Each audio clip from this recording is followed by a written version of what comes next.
Yeah, Jaylen, I mean, obviously, just walk us through the 4-point play, the three, how did that all come together?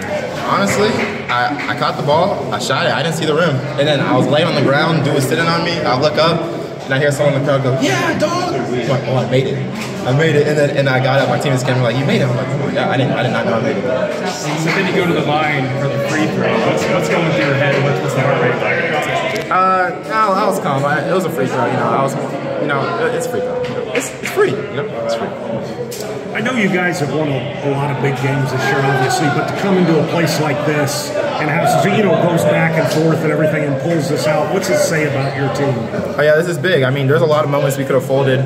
We stayed poised, kept fighting back. I think it's a big win for us just because they thought we were the underdog. People saying, oh, you guys got to go play Arizona now. They got to play us. So that's kind of what we thought about it. Have you guys kind of adopted an us against the world mentality this season? Yeah, a little bit. I mean, we feel underdogs. It's kind of what we go by, and I think we have a lot of amazing underdog stories on our team. So I think it just kind of fits. This has been the second straight season you've been able to get a win in McHale Center.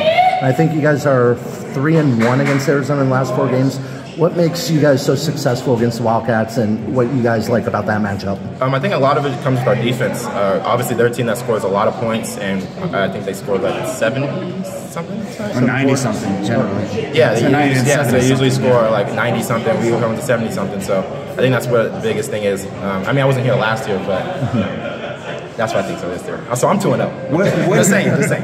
What do you think makes this, why is your team so tough mentally in these situations? Kind of like I mentioned before, I think a lot of it just comes with our stories. Obviously, Isaac comes from a JUCO. I come from D2. Oscar comes from JUCO. Miles, his story. And we just have a lot of different players that just came from a lot of places where we didn't really have the resources we have here. So having the resources we have here, we don't take it for granted. We use that every day. How do you take? You said you didn't see the rim. It sure looked like you did the way you shot it. What do you chalk that up to? Just muscle memory, or like how do you make a shot? I guess so. I mean, shout out to Coach Wayne. He's always rebounding for us after shoot around, even though our misses be going everywhere. But shout out to him. That shot is going to live in school lore for decades to come. I'm wondering how much you've thought about. I know the game just ended, but how much you thought about just like the way that shot will live and just kind of in the years to come with this program. Oh yeah, I mean, I just wish I could have saw it go in, but I mean, I guess I can watch the replay. So I mean, it's cool. It's a great win, obviously, great team win, and I'm just proud. What makes Kyle Smith a good coach? Honestly, his mentality.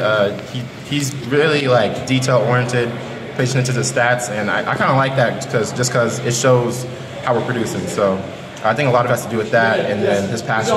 He's a very passionate coach. What do you guys sing in the locker room there? Do you do that every? Oh, that's our what's Ballad of the Palouse. Ballad of the Palouse. Who made that? Oh, Coach Smith. That's after every win? Yeah, I mean, I finally just started learning all the words, so. You got a lot of practice lately, right? Yeah.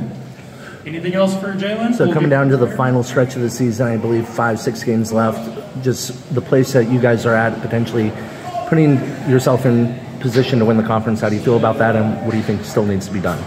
Yeah, I mean, I don't look that far ahead. It's all about the next game. The next game is the biggest game, so Arizona State, we're ready to go in there and get another win.